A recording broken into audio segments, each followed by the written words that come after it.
네. 원래 처음에 잘못 이해해가지고 설계 내용에 대한 거를 얘기하는 줄 알았다가 다시 채팅창이랑 논의통을 보니까 그게 아니더라고요. 그러니까 제 설계안이 아니고 뭐 좀 담론적인 얘기. 그래서 제가 이제 맡은 부분은 조금 첫 발표로 된 게 설계를 잘해서가 아니고 제가 지금 커버한 내용이 이 좀 대형공의 담론이 무엇인가 이런 것들을 조금 설계 안에서 담으려고 했기 때문에 좀 오프닝식으로 제가 처음 이야기를 하게 됐고요. 그래서 이제 캐논 전형인데 사실 저희가 모든 설계가들이 알고 있고 사실 대중들도 이제 인지를 하면 알 수 있는데 저희 전형이 있습니다. 지금 저희가 이 공원 설계 혹은 공원에 대해서 갖고 있는 전형은 뭐 이 반박하실 분들은 많이 없을 거는 같아요. 뭐 이견이 있을 수는 있지만 센트럴파크 100년 넘은 공원이죠. 1856년에 안이 나왔는데 아직도 뭐 여러 변화의 시도가 있었지만 사실 센트럴파크가 하나의 도시공원의 어떤 전형으로 남아 있습니다. 특히 큰 공원, 대형 공원의 어떤 전형인데 그 이 얘기는 아직까지 전형이라는 것은 여전히 유효하다는 거죠. 센트럴파크가 뭐 문제가 있다, 뭐 안 좋다 이런 얘기보다는 오히려 좋은 칭찬들과 뭐 영화에서 나온 좋은 이미지들을 많이 보셨을 겁니다. 물론 뭐 이게 지금까지도 유효한 전형이지만 음, 변화의 시도가 없었던 건 아닙니다. 특히 1983년에 뭐 라빌레트 이슈가 됐고 거의 이때는 뭐 거의 많은 공모전 안들, 높은 순위 올라간 안들이 센트럴 파크를 공격을 했어요. 구시대에 아직도 왜 공원은 100년 전에 남아 있는가? 이 바뀌지 않았는가? 그리고 실질적으로 센트럴 파크와는 상당히 다른 어떤 공원의 모델을 제시했는데 뭐 아시겠지만 라빌레트가 그렇게 많은 화제와 뭐 담론에 영향을 미쳤음에도 불구하고 우리 주변에 라빌레트를 닮은 공원은 많지 않아요. 저렇게 뭐 한때 많이 유행을 했고 어떤 부분적으로 남아 있지만 라빌레트 구조가 뭐 대세가 되었다 이런 건 아닌 것 같고 여전히 센트럴 파크가 아직도 공원의 전형으로 인식이 되고 있습니다.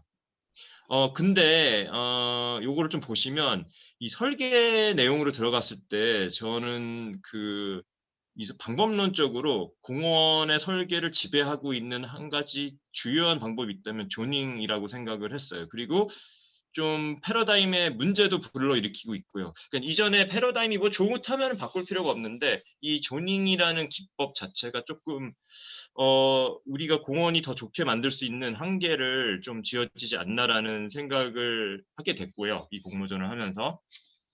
조닝은 아시겠지만 원래 뭐 조경에서 쓰던 말은 아니고요.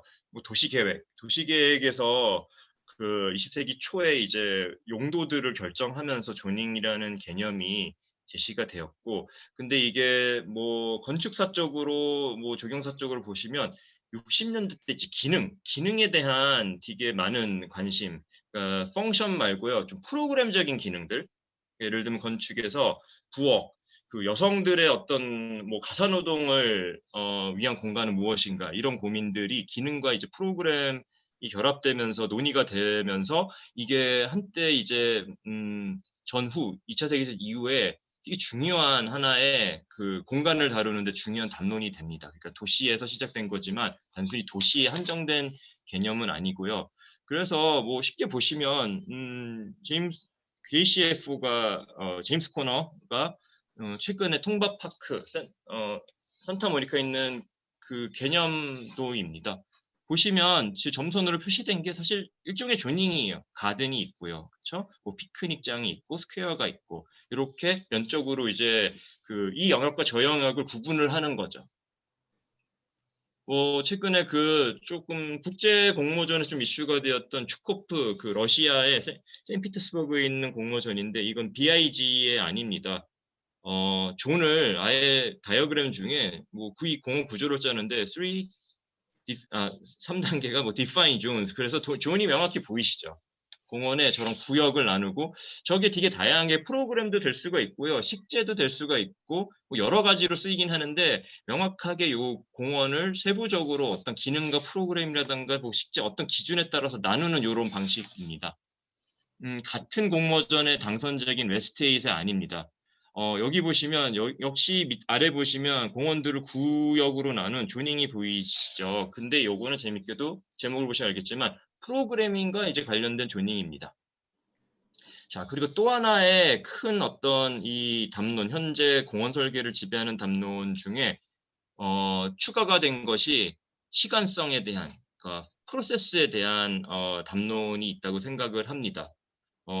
요새 이 모든 공원 설계에서 프로세스 얘기 안 하면 안 되죠. 그리고 학생들 가르칠 때도 프로세스, 페이징 이런 걸 하는데 그 사실 프로세스 이런 거는 건축에서 70년대부터 좀 얘기를 하기 시작했어요. 디자인 자체가 프로세스 자체가 디자인이 되면 어떤가 이랬는데 제가 틀릴 수도 있지만 제가 아는 바로는 다운스퓨 파크 공모전에 이제 제임스 코너가 요런 다이어그램들을 제시하기 시작해요. 변화에 대한 페이징 다이어그램이죠.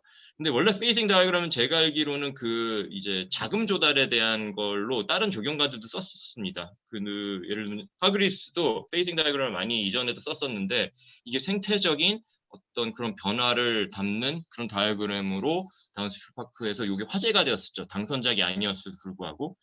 그리고 이게 이제 대세가 된 거는 프레시 킬스, 역시 제임스 코너가 뉴욕의 공모전에 썼던 요런 이 다이어그램이 진짜 유명하죠. 정욱주 교수님은 약간 그 회상에 젖으실 수도 있는데 아마도 작업을 조금 하셨을 것 같아요. 그런 다이어그램들을 직접. 근데 이제 문제는 문제 제기를 해서 죄송한데 근데 재밌게도 이게 시간을 다루는데 그 캠프 페이지 갖고 있던 불확실성을 다루는 전략으로 적합하진 않다고 봤어요. 그러니까 이게 여러 가지 대안이 아니고요.